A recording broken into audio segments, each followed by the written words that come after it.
नमस्कार मंडळी. साहित्य संवाद या कार्यक्रमाच्या उत्तरार्धात तुम्हा सर्व रसिक श्रोत्यांचं पुन्हा एकदा मनपूर्वक स्वागत. पहिल्या भागात आपण विठ्ठल नारायण कदम सरांच्या काव्यप्रवासाचा आणि त्यांच्या जडणघडणीचा मागावा घेतला. कविता ही त्यांच्या अभिव्यक्तीचं पहिलं साधन असली तरी कथा आणि कादंबरीच्या प्रांतात त्यांनी केलेली मुसाफिरी ही तितकीच अर्थपूर्ण आहे. सरांच्या 4 पावलं दूर या कादंबरीनं जीवनातील संघर्षाचं जे चित्रण केलं आहे तिथून आपण आजच्या संवादाची सुरुवात करणार आहोत. माणसांच्या गर्दीत हरवलेली नाती आणि बदलत जाणारं ग्रामीण वास्तव त्यांच्या साहित्यात कसं उमटतं हे आपण आता जाणून घेणार आहोत. शिवाय ज्यांची वाचक उत्सुकतेनं वाट पाहत आहेत त्या फाळ या आगामी काव्यसंग्रहाची पडद्यामागची गोष्टही सर आपल्याला सांगणार आहेत. चला तर मग पुन्हा एकदा जोडूया शब्दांच्या या सोहळ्याला. नमस्कार सर. सर, तुमचा तुझा पदर तिरंगा हा काव्यसंग्रह लिहिताना मनात कोणत्या भावना होत्या आणि आजच्या पिढीला हा तिरंगा शब्दातून कसा समजला पाहिजे? मुळातच जी काही मूल्य मुलांमध्ये रुजवायची आहेत, खरं तर आज शाळांमधनं पाठ्यपुस्तक शिकवलं जातं, पण खरं तर पाठ्यपुस्तकाचे उद्दिष्टे, अभ्यासक्रमाचे गावाभूत घटक हे शिकवले गेले पाहिजे. अभ्यासक्रमाने दिलेल्या क्षमता आपण किती विद्यार्थ्यांमध्ये निर्माण करतो हे पाहिलं गेलं पाहिजे. तुझा पदर तिरंगा ही गोष्ट सुद्धा राष्ट्रभक्ती मूल्य हे ज्यावेळी मुलांमध्ये अधिकाधिक बिंबवण्याचा माझ्या मनामध्ये विचार आला त्यावेळी वर्गातच म्हणजे माझी खरी पद्धत अशी होती की फळ्यावर एखादी ओळ लिहायची आणि पुढे मुलांना म्हणायचं की आता पुढची दुसरी ओळ तुम्ही लिहा. मग ते वहीवर छानपैकी लिहायचे आणि मग ती दुसरी ओळ पुरी व्हायची. म्हणजे तुझा पदर तिरंगा हा काव्यसंग्रह आमचा 50 कविता, खरं तर तो माझा नाही, पहिली ओळ माझी, मी त्याच्यामध्ये लिहिलं, पण बाकी सगळ्या ओळी ह्या त्या वर्गातल्या मुलांच्या, की त्यांना वाटलं आणि तुम्हाला पटणार नाही की त्या माझ्या पहिल्या ओळीपेक्षा नंतर भन्नाट ती कविता तयार होते आणि त्याच्यातनं पदर ही की जवळची आपली गोष्ट आहे, म्हणजे आईचा पदर. तर भारत ही आपली माता आहे आणि तिरंगा हा तिचा पदर आहे. ही कल्पना आम्ही मुलाने आणि आम्ही तयार केली आणि तुझा पदर तिरंगा म्हणजे भारत मातेचा जो पदर आहे, आईचा जो पदर आहे तो तिरंगा आहे. आणि आपल्या सुद्धा जन्मदात्या आईच्या खांद्यावरचा जो पदर आहे किंवा बाईच्या खांद्यावरचं पदर आहे हे बाईचं शील आहे किंवा बाईचं करुणा, प्रेम, वात्सल्य सगळं काही आहे. म्हणजे ज्यावेळी महाभारतामध्ये द्रौपदीच्या पदराला हात घातला गेला त्यावेळी महाभारत घडलं आणि त्याच्यातून हा पदर म्हणजे राष्ट्रभक्ती आहे आमची आणि ती आम्ही ढासू देणार नाही. अशा प्रकारच्या त्या बालकविता त्याची निर्मिती खरं तर मुलांनी आणि आम्ही केली आणि मला वाटतं तो पूर्ण कार्यक्रम आपल्या आकाशवाणीवर रत्नागिरी केंद्रावरून सुमधुर गीतातून त्यावेळी काही कंपोजिंग केलं गेलं आणि तो सादर झाला. त्यामुळे तो एक आनंद खूप छान होता. म्हणजे पदर आपल्या अस्मितेचा एक भाग आहे आणि त्यामुळेच त्याला जपलं पाहिजे हेच राष्ट्रभक्तीतून आपण तो दाखवून दिला. सर, चिमण कथा हा तुमचा बालकथा संग्रह आहे. आजच्या मोबाईलच्या युगात लहान मुलांना साहित्याकडे वळवणं किती आव्हानात्मक वाटतं? खरं तर आपण बऱ्याचशा गोष्टी आपण हे मुलांना घडवलं, मुलांवर संस्कार केले, मुलं बिघडली किंवा मुलं मेरिटला आली, हे सगळं क्रेडिट आपण घेतो. पण शिक्षक म्हणून माझा गोड अनुभव असा आहे की हे सगळं उपजत मुलांमध्ये असतं आणि शिक्षक हा फक्त दिशा देणारा मार्गदर्शक मित्र असतो की मुलांमध्ये ते उपजत असतं. त्यांना तसं वातावरण जर आपण निर्माण केलं, म्हणजे मी असा एक प्रयोग केला की माझ्या शाळेमध्येच आज काय नवीन असा एक मी प्रोजेक्ट उभा केला आणि प्रत्येक विद्यार्थ्याने त्या प्रोजेक्टमध्ये भाग घ्यायचा की आपण शाळेत आल्यानंतर आज काय नवीनमध्ये मी 5 कप्पे तयार केले होते की आज काय नवीन मी ऐकलं, आज काय नवीन मी पाहिलं, आज काय नवीन मी वाचलं, आज काय नवीन मी लिहिलं आणि आज काय नवीन मी केलं कृती. हं. मुलं इतकं आपलं ते भावविश्व तिथे सांगत राहतात की आज काय मी नवीन ऐकलं. हं. हे ज्यावेळी मुलाने ज्या चिठ्ठ्या टाकतात त्याच्यामध्ये, त्यावेळी त्यांच्याकडनं जे काय ऐकलेले जे घटना येतात हं. त्या इतक्या सूक्ष्म असतात हं. की म्हणजे आपण नुसतं म्हणजे मी वाऱ्याचा आवाज ऐकला, हं. मी आभाळातला गडगडाट ऐकला, हं. मी पाण्याची खळखळ ऐकली. हं. म्हणजे त्या एका गोष्टीने मुलं ऐकणे ही इतकी मोठी कृती आहे की त्या विशालतेकडे जातात. हं. हं. आज काय मी नवीन पाहिलं तर जे डोळ्यांना दिसतं त्याच्या पलीकडे पाहण्याचा जो क्षमता आहे किंवा जो आपला मुलांना घेऊन जायचं आहे तिकडे, त्या गोष्टी मुलं पाहू लागतात. आज काय मी केलं हं. ही जी शेवटची कृती आहे म्हणजे अपडेट असलं पाहिजे. तर आज काय मी केलं हे जे सांगतात हं. म्हणजे त्याच्यातनं असं वेगळी त्यांची उत्तरं येतात की मुळात त्यांना गाईड असं केलेलं आहे. आज काय मी केलं म्हणजे हे नाही, हं. तुमचं वेगळं काहीतरी असलं पाहिजे की ते इतरांना ऐकून असं वाटलं पाहिजे अरे हे मला केलं पाहिजे, हं. अरे हे ह्याने आज पाहिलं, हं. ह्याने ऐकलं तर मला का नाही ऐकू आलं. हं. म्हणजे मला अशी मुलं भेटली, सर मी सुद्धा उद्या वाऱ्याचा आवाज ऐकणार, त्याने ऐकलं ना हं. मग त्याला सोसो आला, हं. मग तो दुसऱ्या दिवशी येऊन त्याचा आवाज वेगळा सांग. मी पाण्याचा खळखळ ऐकणार, मी चिमणीचा चिवचिवाड ऐकणार. हे जे प्रत्यक्ष तुम्ही कृती करा, तुम्ही ऐका, यातून जे पुढे आलं त्यातून चिमण कथा माझा जो फॉर्म आहे तो तयार झाला. हं. की एखादं म्हणजे एक प्रातिनिधिक सगळ्यांचे जे अनुभव माझ्याकडे आले हं. त्यातून मी चिमण हा नायक उभा केला. हं. आणि तो चिमण मला सांगतोय की आज मी हे ऐकलं, आज मी हे पाहिलं, आज मी हे वाचलं. हं. आणि तो फॉर्म SCRTला आवडला की विद्यार्थी शिक्षकाला शिकवतोय, विद्यार्थी शिक्षकाला पाहायला शिकवतोय, हं. विद्यार्थी शिक्षकाला कृती कशा करावी सांगतोय. आणि तो इतका अभिमान वाटतो की अरे एवढ्याशा छोट्याशा मुलाला हे कसं काय ऐकू आलं. हं. म्हणजे आपण विश्वास ठेवत नाही. बरोबर. एवढ्याशा पहिलीतल्या मुलगा येऊन सांगतोय की मला आमच्या कौलातनं सरसर आवाज आला. हं. हे त्याला कसं काय ऐकू आलंय. म्हणजे त्याचे आज कान मोठे होत चालले, डोळे मोठे होत चालले, त्याचं मन मोठं होत चाललंय. आणि त्यातून चिमण आता एकूणच सगळं शॉर्ट आलंय की मोठ्या कथा, हं. विस्तारित कादंबऱ्या किंवा हे वाचनाचा मूड लोकांचा नाही आहे. मुलांना सुद्धा छोटं वाचायला आवडतं. हं. त्यातून मग आम्ही असा प्रयोग केला की 8 ते 9, 10 ओळीची कथा होऊ शकते का. हं. म्हणजे जगात असं म्हटलं जातं की एका ओळीची कथा सुद्धा झालेली आहे. हं. म्हणजे मला खूप काही सांगायचं आहे ते मला एका ओळीतनं सांगता येईल का, एका शब्दातनं सांगता येईल का, 2 ओळीतनं कथा होईल का. तर तो प्रयोग मी चिमण हा 2 अर्थी वापरला. छोटी छोटी म्हणजे त्या कथेमध्ये तो मुलगा म्हणतोय की बाबांचं जोत चाललंय, शेत चाललंय, भात पेरतायत, बी पेरतायत. त्या दिवशी मी अंकलिपीतली अक्षरं कापली आणि तो पेरतोय. म्हणजे बाबा जसं पेरतोय, भात पेरतायत, बी पेरतायत, तसं त्याच्या बाबाने बघितलं की चिमण अक्षरं पेरतोय. पण ते बाबाने त्याला हे नाही सांगितलं की ती रुजणार नाहीत. बाबांना हे बरं वाटलं की मुलगा मातीवर विश्वास ठेवतोय, म्हणजे पेरलं तर उद्या उगवेल. इथे कथा संपते. सर, तुमचा फाळ हा नवीन काव्यसंग्रह येतोय, त्याचं नाव खूप सूचक वाटतंय, तर त्याबद्दल थोडं सांगाल काय. आता रुमणी हे खरं तर शेतीचं पहिलं साधन आहे की त्याच्यावर पहिलं पाऊल आहे. आणि फाळ हे धरणीला फाळणारा तो नांगराचा मुख्य भाग आहे. की किती कठीण जमीन असली, हे असली म्हणजे ज्याला आपण उपजाऊ नसेल तरी सुद्धा तुम्हाला फाळाने नांगरावंच लागेल. म्हणजे तुम्हाला काही पेरायचं असेल, उगवायचं असेल तर फाळ तुम्हाला घेऊन जमिनीचं चिरावंच लागेल, माती फाडावीच लागेल. आणि फाळ शब्द मी आता जो घेऊन पुढे चाललोय तो शेतकरी बोलतोय की मला आता हे सगळं फाळाने नांगरावंच लागणार आहे.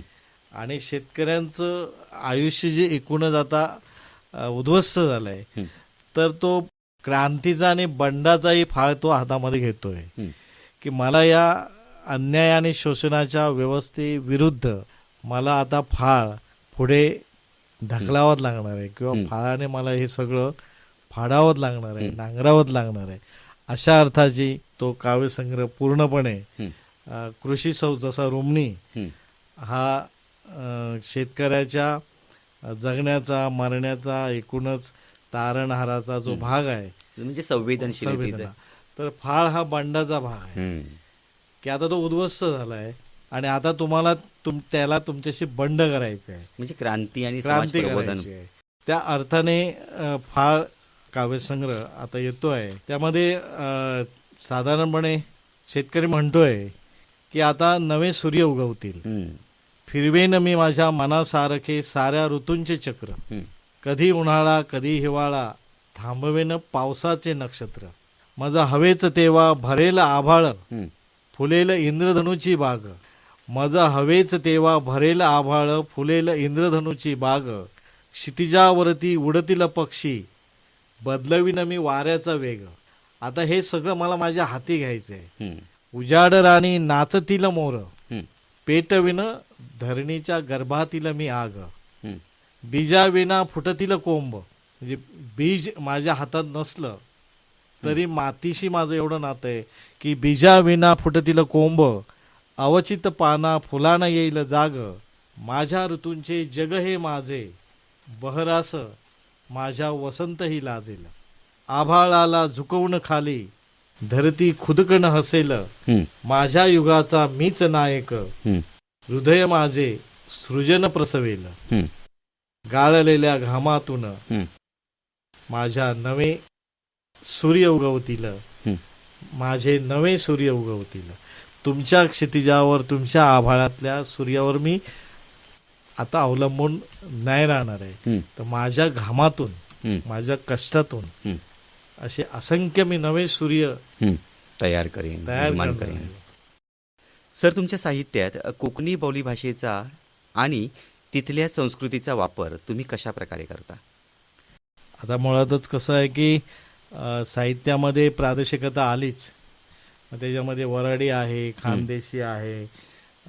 तो साहित्यिक ज्या मायभूमीत ज्याचा जन्म झाला त्या तिथल्या बोलीभाषेत, खरं तर ज्याला आपण बोलीभाषा म्हणतो ती त्याची मायभाषा असते, बरोबर, त्याची मातृभाषा असते. आणि कुठलंही साहित्य हे त्याला त्याच्या जन्मभाषेमध्ये त्याच्या मायेच्या भाषेमध्ये सांगावं लागतं. तर अनेक कथांमध्ये अनेक कवितांमध्ये हे बोलीभाषेतले शब्द, म्हणजे मुळातच आमचा साहित्याचा जो प्रांत आहे तो ग्रामीण साहित्य आहे. इथलं आपण जगणं सांगतो आहोत, बरोबर, इथला कष्टकरी बोलतोय. तर त्यामुळे बोलीभाषा हे प्रामुख्याने जाणीवपूर्वक सुद्धा कवितेमध्ये आणावी लागते, सांगावी लागते. आता जे आपण शेतीविषयक दुसरे शब्द आपण घेतले की इशाड असेल, जू असेल, जगाल असेल, मेर असेल, म्हणजे शेताच्या बांधाला आपल्याकडे मेर म्हणतो. म्हणजे मेर हा शब्द आमच्या बोलीभाषेचा आहे, आपला कोकणी शब्द आहे, हा आपण साहित्याला देतो आहोत. किंवा इथला शब्द इशाड आहे, किंवा इथला शब्द जगाल आहे, पांजाळ असेल. अनेक शब्द जे आहेत जे काळाच्या ओघाबरोबर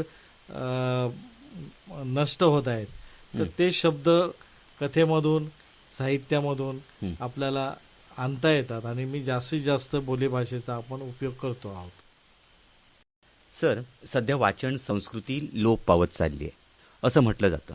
यावर एक साहित्यिक म्हणून तुमचं मत काय आहे? नाही, वाचन खऱ्या अर्थाने वाचलं गेलं पाहिजे आणि वाचन एक संस्कृती आहे असं आपण ज्यावेळी म्हणतो त्यावेळी आपल्या आधीची पिढी ही संस्कृती निर्माण त्यांनी केलेली आहे. म्हणजे शिवकालामध्ये छत्रपती शिवाजी महाराजांचे गड किल्ले असतील किंवा त्यांचं एकूणच काम दाखवलं जातं.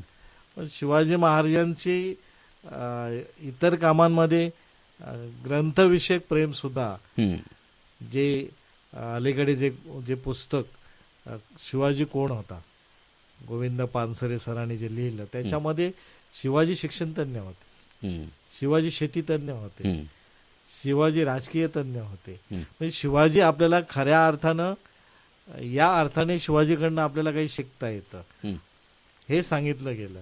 तर शिवाजी ग्रंथप्रेमी कसे होते, म्हणजे रायगड सारखी जर राजधानीचा अभ्यास केला तज्ञाने, त्यावेळी रायगडावर त्याने मोठं ग्रंथालय उभं केलं होतं आणि आपल्या पुस्तकप्रेमी लोकांना ती पुस्तकं उपलब्ध करून देत होते. ग्रंथ संपदा होती. ही आपली संस्कृती आहे.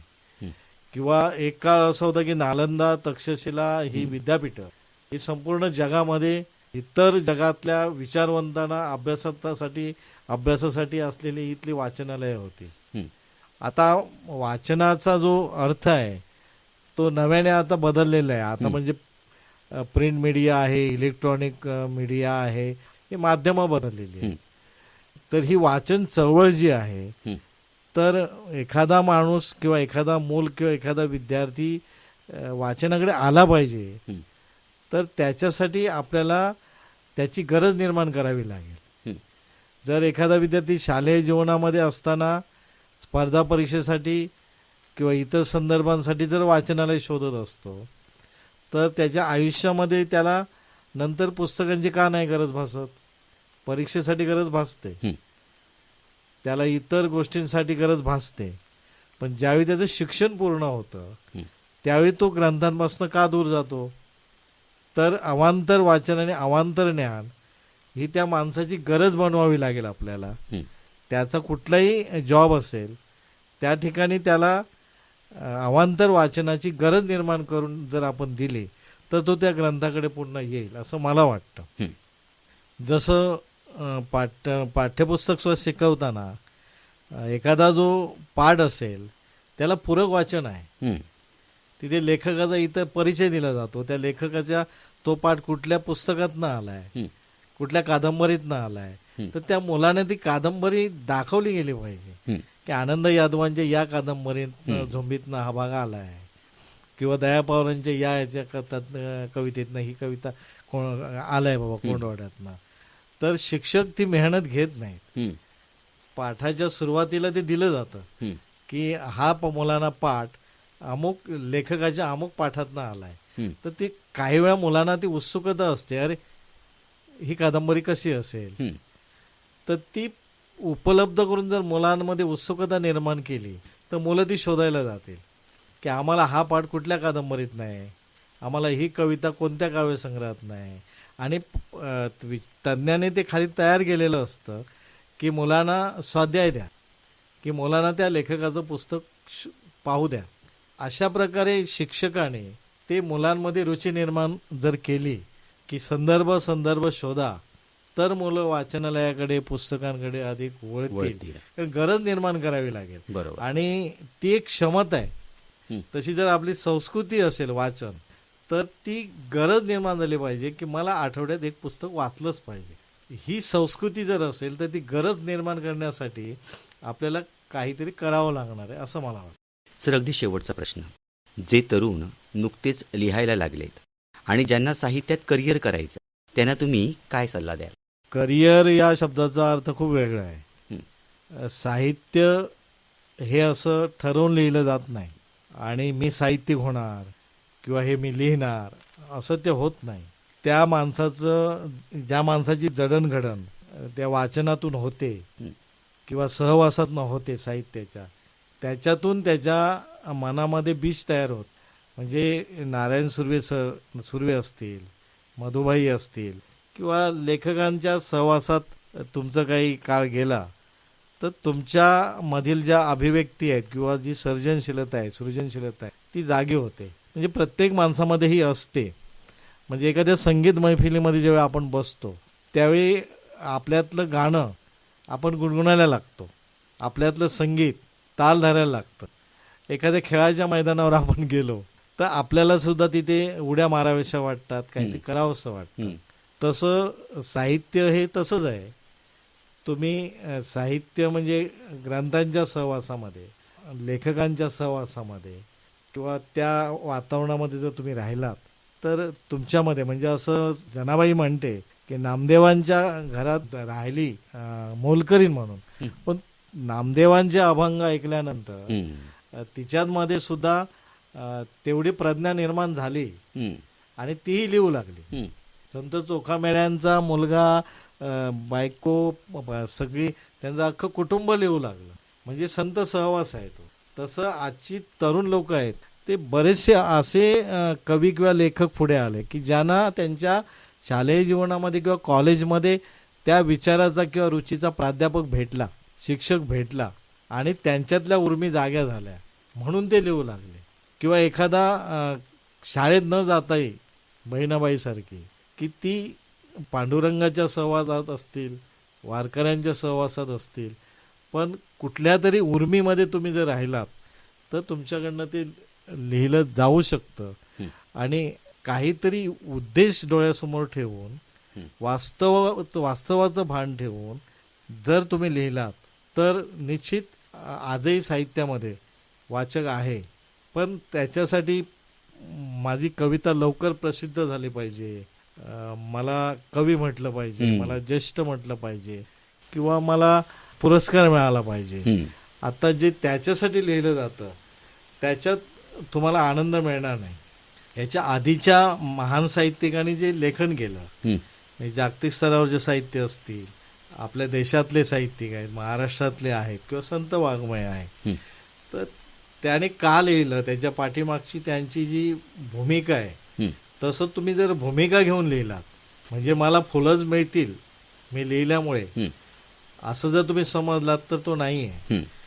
तुमच्या लेखनामुळे ज्या दिवशी दगड तुमच्या घरावर पडतील त्या दिवशी तुम्ही समजा की तुम्ही काहीतरी खरं लिहिलात, तुम्हाला लोक ओळखतायत, तुम्हाला मानतायत आणि हे तुमचं फार मोठं यश असेल असं मला वाटतं. सर, आजच्या या मुलाखतीचा समारोप तुमच्या एका सुंदर कवितेनं तुम्ही करा. नवा विचार नवलाई असं हे युग आहे आणि कष्टकरी, कामकरी, शेतकरी जगणं हे सुद्धा आता वास्तवामध्ये निसर्गाशी संवाद साधतंय आणि तोही आशावादी आहे. अशा अर्थाची एक कविता, जो आजचा माझा शेतकरी आहे किंवा कष्टकरी आहे तो म्हणतोय की मी निराश नाही आहे. नवलाई येईल शेतात माझ्या नवा सूर्य उगवेल, शेतात माझ्या नवा सूर्य उगवेल, कष्टाच्या बीजाला नवे बळ तो देईल. शेतात माझ्या मेघ नवा बरसेल, वाफ्यातल्या दाण्याला नव संजीवन देईल. शेतात माझ्या नवे वारे घोंगावेल, फुलातला पराग कणस कणस होईल. शेतात माझ्या चंद्र नवा उतरेल, सुखाच्या चांदण्याची बरसात होईल. शेतात माझ्या वसंत ही फुलेल, मन बहराला नवी पालवी फुटेल. शेतात माझ्या नवलाई येईल, हा जो आशावाद आहे. शेतात माझ्या म्हणजे काहीतरी माझ्या आयुष्यामध्ये या जगामध्ये नवीन घडेल. शेतात माझ्या नवलाई येईल, गळ्यातल्या फासाला ती दूर दूर नेईल. माझ्या गळ्यातल्या फासाला ती दूर दूर येईल. शेतात माझ्या नवा सूर्य उगवेल, नवा सूर्य उगवेल. खरोखर सर, तुमच्याशी संवाद साधताना असं जाणवलं की तुमचं साहित्य हे केवळ मातीशी आणि माणसांशी जोडलेलं एक जिवंत नातं आहे. रुमणीपासून सुरू झालेला तुमचा हा शब्द प्रवास फाळसारख्या आगामी कलाकृतीपर्यंत तितक्याच जोमानं सुरू आहे. ही आम्हा सर्व श्रोत्यांसाठी एक आनंदाची गोष्ट आहे सर. ग्रामीण जीवन, देशप्रेम आणि बालविश्व अशा विविध विषयांना तुमच्या लेखणीनं जो न्याय दिला आहे तो आजच्या पिढीसाठी नक्कीच प्रेरणादायी ठरेल. साहित्याच्या या प्रवासात तुमची लेखणी अशीच बहरत राहो आणि तुमच्या शब्दातून नवनवीन सृजन हे घडत राहो, याच शुभेच्छेसह कदम सर, आज तुम्ही वेळ काढलात आणि तुमच्या समृद्ध साहित्य प्रवासाचे पैलू आमच्या श्रोत्यांसमोर उलगडलेत. त्याबद्दल आकाशवाणीच्या वतीनं मी आपलं मनपूर्वक आभार मानतो. धन्यवाद सर. धन्यवाद.